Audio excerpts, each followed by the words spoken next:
16 languages. मकतब पर आप देख रहे हैं खास बात उत्तर प्रदेश। शुरुआत करेंगे हेडलाइन से। 21 सितंबर से खुलेगा आगरा का शौरा आफाक, ताजमहल और लाल किला। 187 दिनों बाद लोग कर सकेंगे ताज का दीदार। अखिल भारतीय अखाड़ा परिषद के हंगामी इजलास का इनेकाद मथुरा ईदगाह और बनारस की ज्ञानवापी मस्जिद पर किया गया दावा। राम मंदिर आंदोलन की तरह तहरीक चलाने का किया गया फैसला। समाजवादी पार्टी के साबिक एमपी अतीक अहमद की करोड़ों की जायदाद सील, रेस्टोरेंट और होटल किए गए मुनहदिम। इलाहाबाद में पुलिस ने अतीक के खिलाफ की बड़ी कार्रवाई। पिछले 24 घंटों में कोरोना के 90,802 नए मामले, 1,016 मरीजों की मौत। कोरोना मुतासरीन की मजमूई तादाद 42 लाख से तजावुज।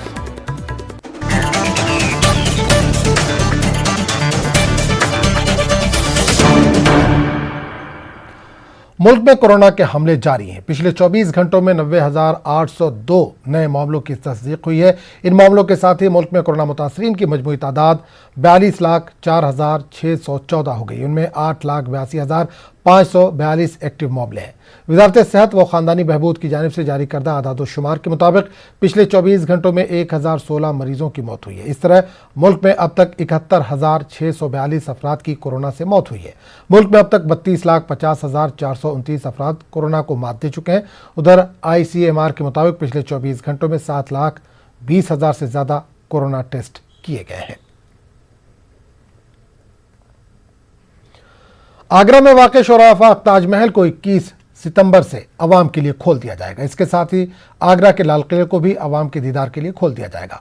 187 दिनों बाद लोग ताज का दीदार कर सकेंगे, लेकिन एक दिन में सिर्फ 5,000 सयाह ही ताजमहल का दीदार कर सकेंगे। टिकट ऑनलाइन ही खरीदी जा सकेंगी। ख्याल है कि कोरोना वबा की वजह से मोहब्बत की निशानी कहे जाने वाला ताजमहल फिलवक्त बंद है। देखिए, जिला प्रशासन के निर्णय के अनुसार ताजमहल और आगरा किला 21 सितंबर से दर्शकों के लिए खोले जाएंगे। इस संदर्भ में स्वास्थ्य मंत्रालय और गृह मंत्रालय द्वारा जो भी गाइडलाइंस जारी की गई हैं सबका पालन किया जाएगा। सोशल डिस्टेंसिंग का पूरा ध्यान रखा जाएगा, उसके लिए मार्किंग कर ली गई है। गेट पर प्रत्येक विजिटर का जो है टेम्परेचर चेक किया जाएगा, नोट किया जाएगा। बिना मास्क के एंट्री नहीं होगी। दर्शकों के हाथों को सैनिटाइज कराया जाएगा और समय समय पर स्मारक परिसर को भी सैनिटाइज किया जाएगा। इसके अलावा महत्वपूर्ण यह है कि किसी प्रकार से फिजिकल टिकट नहीं दी जाएगी, टिकट काउंटर नहीं खुलेंगे। केवल ऑनलाइन टिकटिंग जो कि वेबसाइट या मोबाइल ऐप के थ्रू या QR कोड स्कैन करके गेट से ही प्राप्त की जा सकती है, केवल उनके ही मार्फत प्रवेश दिया जाएगा। एक दिन में कितने लोगों की एंट्री कराई जाएगी? ताजमहल के लिए कैपिंग हम लोगों ने जो रखी है वो 5,000 दर्शक प्रतिदिन का है। आप कह सकते हैं कि 2,500 दो स्लॉट में जाएंगे, 2,500 2 बजे के पहले और 2,500 2 बजे के बाद। और आगरा किला के लिए ये संख्या जो है 2,500 है। अखिल भारतीय अखाड़ा परिषद ने अयोध्या के बाद काशी और मथुरा की मस्जिदों पर अपना दावा किया है। अखाड़ा परिषद ने मुसलमानों से बनारस की ज्ञानवापी मस्जिद और मथुरा की ईदगाह को अपनी मर्जी से हिंदुओं के हवाले करने की अपील की है। अखाड़ा परिषद ने यह भी ऐलान किया है कि इस मसले पर मुसलमानों से बातचीत करने की कोशिश की जाएगी। अखाड़ा परिषद के इजलास में यह भी तय किया गया है कि राम मंदिर की तरह ही काशी और मथुरा के लिए अवामी तहरीक का आगाज किया जाएगा।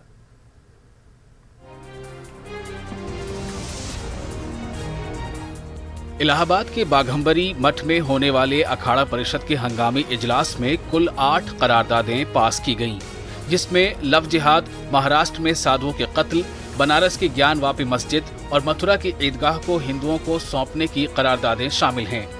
अखाड़ा परिषद ने बनारस और मथुरा की ईदगाह पर अपना दावा वाज़ेह तौर पर पेश कर दिया है। श्री कृष्ण जन्मभूमि को मुक्त कराना,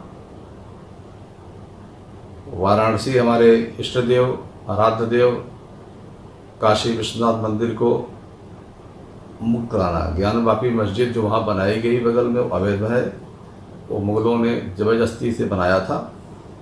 आज आप देखिए सुरंग में जो खुदाइयाँ हो रही हैं वहाँ मंदिर के अवशेष मिल रहे हैं। इससे सिद्ध होता है कि मंदिर के ऊपर मस्जिद बनाई गई है।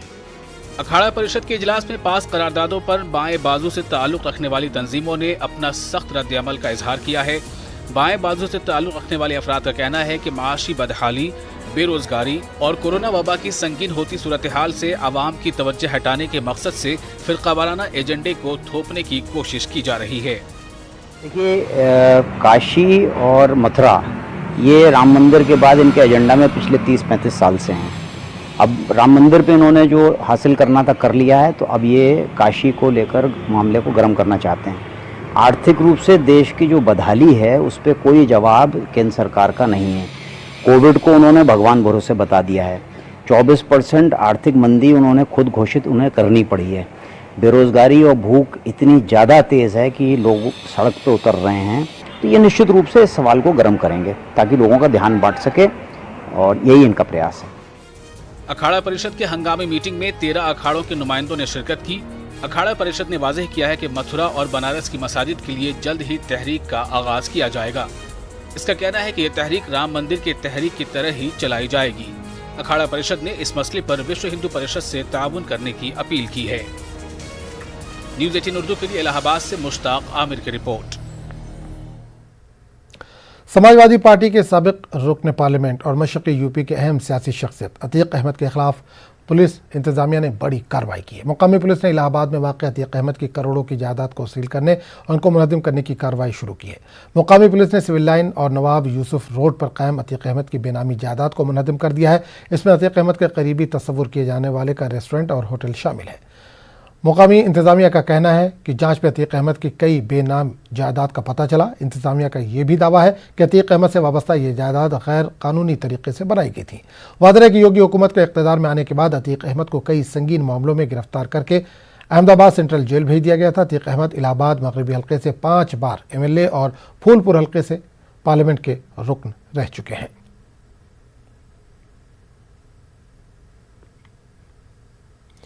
शहरी तरमीम कानून के खिलाफ अलीगढ़ मुस्लिम यूनिवर्सिटी में तहरीक चलाने वाले तलबा यूनियन के साबिक काबीना रुकन फरहान जुबैरी के 100 दिन के बाद जेल से रिहाई हुई। जेल से रिहाई पर फरहान ने कोरोना के वबा के दौर में जेल में कैदियों की बदहाली पर आवाज़ उठाते हुए अदलिया से मुतालबा किया है कि वो जेलों का मुआयना करें।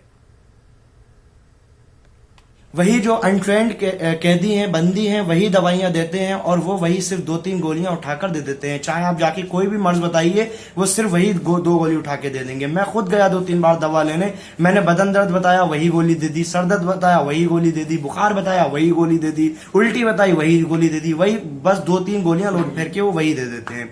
कम से कम एक बार वहां के जजेस, वहां के न्यायाधीश जाकर एक बार जेलों का निरीक्षण करें, जेलों को देखें कि बंदी किस हालात में रह रहे हैं इस महामारी के टाइम में, और उन बंदियों को जल्द से जल्द बेल कराएं। जो निर्दोष फंसे हुए हैं उनको बाहर निकालें और उनको उनके घर वालों से मिलवाएं। कोरोना वबा के कहर से बचने की कोशिश में जहां लॉकडाउन ने इक़्तिसादी तरक्की की रफ्तार को धीमा कर दिया है, वहीं अशिया ज़रूरिया की बढ़ती कीमतों से महंगाई की मार ने आम लोगों की कमर तोड़ कर रख दी। गुज़िश्ता माह से रोज़मर्रा की ज़रूरत के अशिया और सब्जी की कीमतों में मुसलसल इजाफा हो रहा है। इजाफे ने आने वाले दिनों में हालात के और मुश्किल होने का अंदेशा पैदा कर दिया है। लोग परेशान हैं। ट्रांसपोर्ट पूरा काम नहीं कर रहा है, किस वजह से ये समझ में नहीं आया कि लॉकडाउन में इतनी सस्ती सब्जियां थी और लॉकडाउन के एकदम बाद इतनी महंगी सब्जियां हो गई हैं। ये बात समझ में नहीं आई, क्या कारण रहा है, गवर्नमेंट क्या कर रही है, क्या नहीं कर रही है, कुछ नहीं समझ में आ रहा है। अब हम लोग गवर्नमेंट एम्प्लॉई हैं, हम लोगों के भत्ते काट दिए हैं। महंगाई के हालात जो बढ़े हैं, GDP पे जो असर हुआ है उसकी वजह से महंगाई के हालात बढ़े हैं और इतनी महंगाई हो गई है कि घर की जो औरतें हैं उनको अपना बजट बनाना मुश्किल हो गया है। 2 मार जनता पे पड़ रही है इस वक्त। एक तो लॉकडाउन में लोगों की नौकरियां जा रही हैं, लोगों के कारोबार जा रहे हैं, और दूसरा ये महंगाई, इस महंगाई की वजह से लोगों पर डबल मार पड़ रही है। महंगी ज़्यादा है, इसलिए अपने बच्चों को पेट इसी तरीके से तो भर रहे थोड़े थोड़े में, और क्या करें, ज़्यादा ही ले लेते सब्जी तो क्या करें। अब ये हम तो मूली कम से कम डालते हैं, जैसे आज के हमने 20 रुपए की ली है पाव भर, हम सब आधा किलो मूली डालते हैं 5 किलो चावलों में। जब लॉकडाउन लगा जब किसानों ने पैसा आने के वजह से उन्होंने फिर उल्टा सीधा बंद करके बेचा। अभी अगर बारिश के वजह से कुछ मौसम के हिसाब से माल आ रहा है कम, तो इस वजह से महंगा। बस सब चीज़ महंगी है, तोरी भी, घिया भी, भिंडी भी और तुम्हारा टमाटर भी, सारी चीज़ महंगी चल रही है। भाई समझ लो आप ये 30% महंगी हो गई प्याज। 23.9% की जो बड़ी गिरावट दर्ज की गई है, उससे यह पता चलता है कि भारत में कृषि को छोड़कर बाकी जितने भी सेक्टर रहे हैं उनको लॉकडाउन के दौरान मार खानी पड़ी है। मौजूदा समय में हम जिस स्तर पर चल रहे हैं उसे उभरने के लिए हमें कई साल लगेंगे। पूरे साल का ग्रोथ देखें, यानी कि 2021 को जो फाइनेंशियल ईयर होगा, अगर हम अप्रैल से शुरू करें और अगले साल के मार्च तक, तो उसमें 6%, 7% या 5% की गिरावट होगी, ऐसा अनुमानित आंकड़े। कोरोना वबा के दौर में हो रही अमवात में डॉक्टरों की बड़ी तादाद शामिल होने पर Aligarh Muslim University Jawaharlal Nehru Medical College के रेजिडेंट्स डॉक्टर एसोसिएशन ने तशवीश का इजहार किया। एसोसिएशन के सदस्य डॉक्टर हमजा मलिक ने वज़ीर आला उत्तर प्रदेश योगी आदित्यनाथ को खत लिखकर कहा कि अवामी अमवात के तनासुब में डॉक्टरों की अमवात का फीसद ज़्यादा है, जो डॉक्टरों के लिए बाइस तशवीश है। इन्होंने कोरोना से लड़ते हुए जहाँ बहक होने वाले डॉक्टरों को शहीद का दर्जा देते हुए 1 करोड़ रुपये का मुआवजा अदा करने का भी मुतालबा किया। हमने ये देखा कि जो है जैसे IMA का एक सर्वे के मुताबिक उन्होंने ये बताया कि लगभग 15.3% जो है मोर्टेलिटी रेट, मृत्यु दर डॉक्टरों की है कोरोना से जो इन्फेक्ट हो रहे हैं। जबकि हमने देखा कि हिंदुस्तान में जो आम आवाम है उनकी जो है मोर्टेलिटी है, उनकी मृत्यु दर लगभग 1 से 2% के दरमियान है। तो इतना ज़्यादा डॉक्टरों की मोर्टेलिटी रेट बहुत ज़्यादा चिंता का विषय है। और हमने इस संदर्भ में मुख्यमंत्री उत्तर प्रदेश माननीय योगी आदित्यनाथ जी को लेटर लिख करके इस चीज़ को अवगत कराया और मांग रखी कि जो है उत्तर प्रदेश में खासकर जो डॉक्टर जो है ड्यूटी करते हुए इस कोरोना महामारी से लड़ते हुए अपनी जान की कुर्बानी दे रहे हैं, उनको जो है शहीद का दर्जा सबसे पहले दिया जाए। और आपने देखा कि दिल्ली गवर्नमेंट किस तरह से वहाँ पे जो डॉक्टर कोरोना से लड़ते हुए शहीद हो जा रहे हैं, उनको 1 करोड़ का मुआवजा दे रही है। उसी तरह से हमने मांग की कि आप भी जो है उत्तर प्रदेश के जो कोरोना वॉरियर्स हैं, जो योद्धा हैं, जो अपनी जो है शहादत दे रहे हैं हिंदुस्तान की आवाम के लिए, उनको भी आप 1 करोड़ का मुआवजा दें।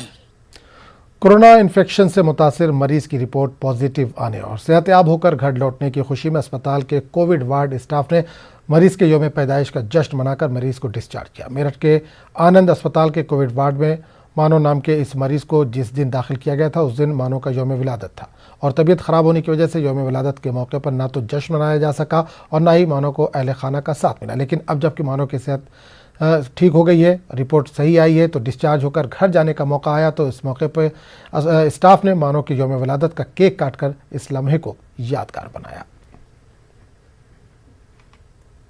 मैं आनंद हॉस्पिटल में कोविड इंचार्ज हूँ। जैसा कि आप लोग देख रहे हैं, ये पेशेंट मिस्टर मानव हमारे पास कोविड पॉजिटिव उस दिन आए जिस दिन इनका बर्थडे था। बहुत मायूस थे, बहुत सोचते थे, हमने बहुत समझाया कुछ नहीं होगा, अब सब ठीक हो जाएगा, बट फाइनली ये ठीक हो गए। आज इनकी जैसे हमें पता चला इनकी रिपोर्ट नेगेटिव आई है, हमने इनका बर्थडे प्लान किया और इनका बर्थडे मनाया। इनके परिवार वाले और मिस्टर मानव बहुत खुश थे, बहुत ज़्यादा। Thank you. Aligarh Muslim university ने फीस जमा ना किए जाने पर तलबा और तालबात को नोटिस भेजा है। नोटिस मिलने के बाद तलबा बरहम हो गए और वो सड़कों पर निकल आए। कोरोना के दौरान यूनिवर्सिटी के मुस्तकिल बंद रहने और क्लासेस ना चलने के बावजूद फीस के मुतालबे से तलबा में गम और गुस्सा है।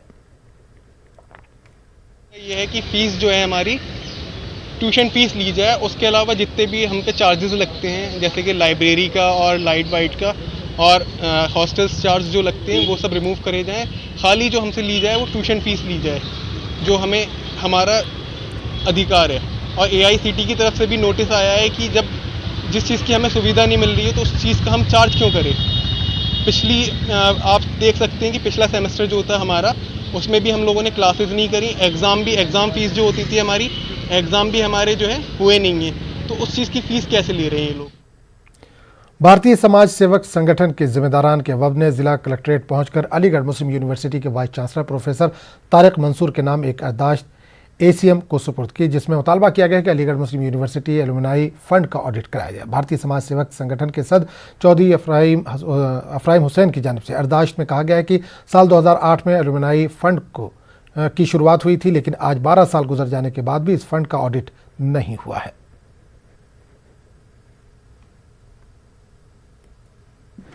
अलीगढ़ मुस्लिम यूनिवर्सिटी में जो एलुमनाई AMU के हैं उनका फ़ंड होता है, तो उस फंड को ऑडिट कराने के लिए दिया है। इस फंड में असल में कुछ शकूक हैं ऐसे कि उसमें दुरुपयोग किया जा रहा है, कुछ मामले सामने आए हैं, पारदर्शिता नहीं बरती जा रही है। तो इस ताल्लुक़ से ऑडिट हो जाएगा तो वो यानी कि उसके लिए बेहतर तरक्की के लिए AMU की और इंसानियत के काम में आएगा। अभी बंदरबांट हो रही है, पहले भी कई मामले भ्रष्टाचार अपराध के सामने आ चुके हैं। पूर्व VC के पे भी CBI की जो है FIR दर्ज हुई थी, लेकिन अब ये VC साहब जो हैं ये भी उसी नक्शे कदम पे चल रहे हैं, कोई पारदर्शिता नहीं है, भ्रष्टाचार बहुत फैल रहा, तो इसलिए ऑडिट कराना बहुत ज़रूरी है और जो दुरुपयोग क्या है उसकी गहनता से निष्पक्ष जांच कराकर दोषियों के खिलाफ कानूनी कार्रवाई की भी मांग की गई। कानपुर के गोविंदनगर में वाक़ रेजेंसी अस्पताल में मनमाने तरीके से मलूक के रिश्तेदारों से 14 लाख की रकम ऐंठने का वाक़या सामने आया। अस्पताल में 25 दिन एडमिट करके लाखों रुपए वसूल करने के इस मामले में रोजाना नए पहलू उजागर हो रहे हैं। मुतासरीन का कहना है कि इस मामले में सख्त कानूनी कार्रवाई की जानी चाहिए। खबरों का सिलसिला जारी रहेगा, लेकिन एक छोटे से वक्फे के बाद।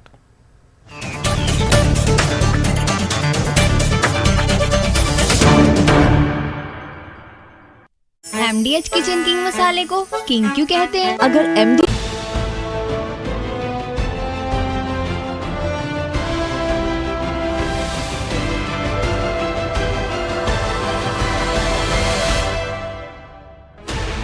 $16 channels, 15 languages, 26 states, 1,200 plus reporters, 66.9 crore viewers. India's largest news network, News 18 Network.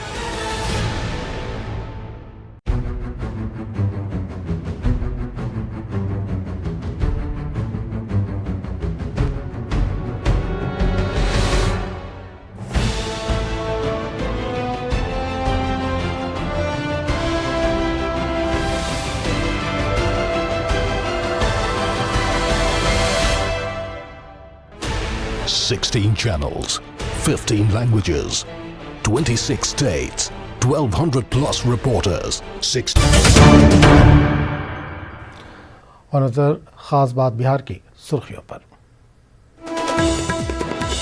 JDU की वर्चुअल रैली में CM नीतीश कुमार ने अपनी हुकूमत की हुसूलियाबियों को गिनवाया। कहा, कोरोना के दौर में जांच और इलाज पर हुआ है बेहतर काम, हुकूमत को तनकीद की फिक्र नहीं। रैली के बहाने वज़ीर आला नीतीश कुमार ने हरीफों पर साधा निशाना। कहा, कुछ लोग बिहार के बारे में जाने बगैर रियासत को कर रहे हैं बदनाम।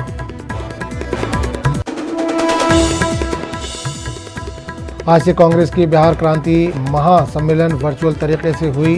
रैली की शुरुआत 19 अजला के 84 असेंबली हलकों में होगा प्रोग्राम। बिहार के नालंदा में सड़क हादसा, एक ही खानदान के 4 लोगों की मौत। एम्बुलेंस ने ट्रक को मारी टक्कर, मरीज को पटना ले जाने के दौरान हुआ हादसा।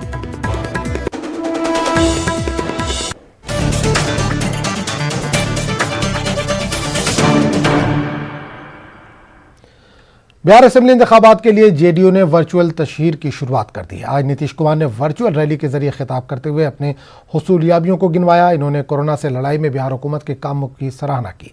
नीतीश कुमार ने कहा कि हम काम करने पर यकीन रखते हैं, तशहीर करने में नहीं। इन्होंने अपने हरीफों पर भी निशाना साधा और लोगों से अपील की कि वो कोरोना से लड़ाई में हुकूमत की मदद करें।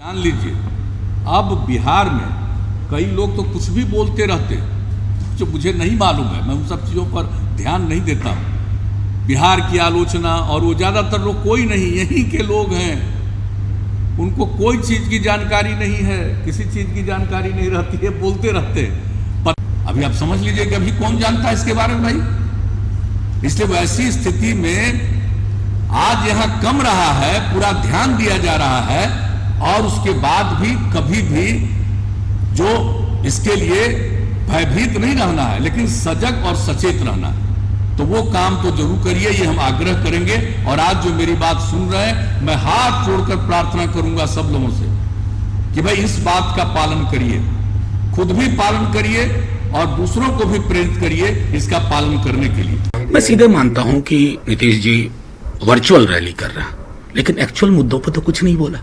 हम आज तक नहीं भूले प्रवासी मजदूरों को लेकर के उनका क्या बयान था। हम आज तक नहीं भूल पा रहे हैं कि युवाओं के रोजगार का क्या हाल है। पटना में आरजेडी के कारकुनों ने बड़ी तादाद में हाथ में कटोरा लेकर एहतजाज किया और रोजगार के मामले पर नीतीश हुकूमत पर निशाना साधा। मुजाहिरीन को काबू में करने के लिए पुलिस ने ताकत का इस्तेमाल किया।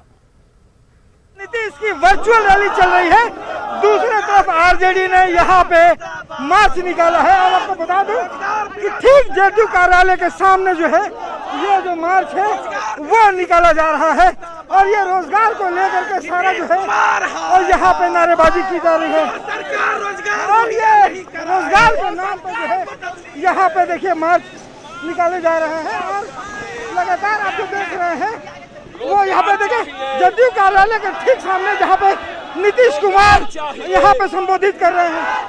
युवाओं को रोजगार चाहिए, ये जो झूठा वादा ठगने का काम कर नीतीश कुमार जी, युवाओं को रोजगार चाहिए। आज युवा बेरोजगार है, युवाओं पर लाठियां चल रही है, शिक्षकों पर लाठियां चल रही है, महिलाओं के साथ बलात्कार हो रहा है, अपहरण हो रहा है, महिला को लाठियों से बरसाया जा रहा है। आशा वर्कर हो, शिक्षक हो, डॉक्टर्स हो, कंपाउंडर हो, हमें युवाओं को रोजगार चाहिए। ये सारे युवा बेरोजगार हो चुके हैं, रोजगार चाहिए।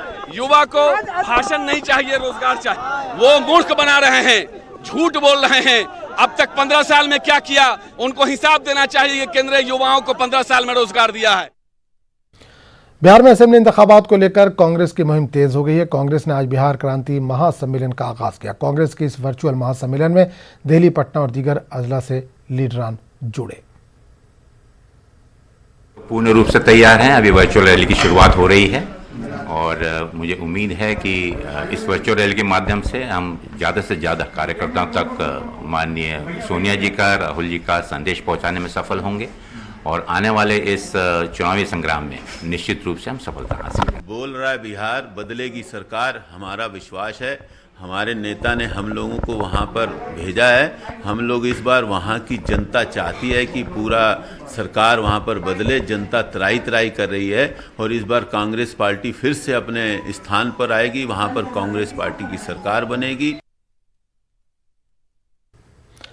झारखंड कांग्रेस अक़लियती सेल के रियासती सदर शकील अख्तर अंसारी ने हजारीबाग के तालिबा सलीना यास्मीन के कत्ल की शदीद अल्फाज में मजम्मत की। इन्होंने इस मामले में हजारीबाग पुलिस के रवैये पर शदीद बरहमी का इजहार किया। शकील अंसारी ने कसूरवार के खिलाफ सख्त कार्रवाई का मुतालबा किया। वाज़ेह रहे कि पिछले दिनों सलीना यास्मीन के नाम नहाद आशिक प्रिंस यादव के जरिए आबरू रेजी के बाद कत्ल कर फांसी पर लटका दिया गया था।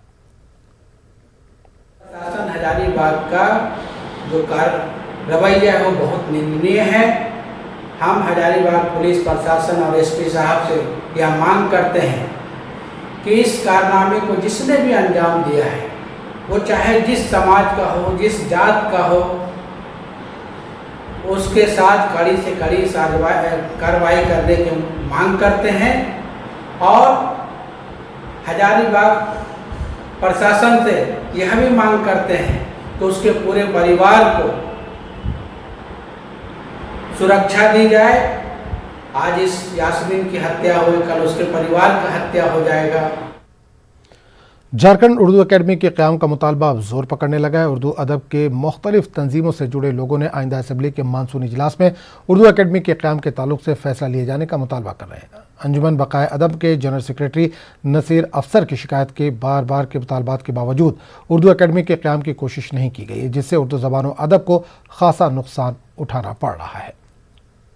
ये हमारी बदनसीबी रही है कि दो उर्दू दां गवर्नर भी हमारे यहाँ रहे और उर्दू एकेडमी का क़याम नहीं हो पाया। पहले भी यूपीए गवर्नमेंट थी और अभी भी है और वही वज़ीर आला हेमंत सोरेन आज भी हैं।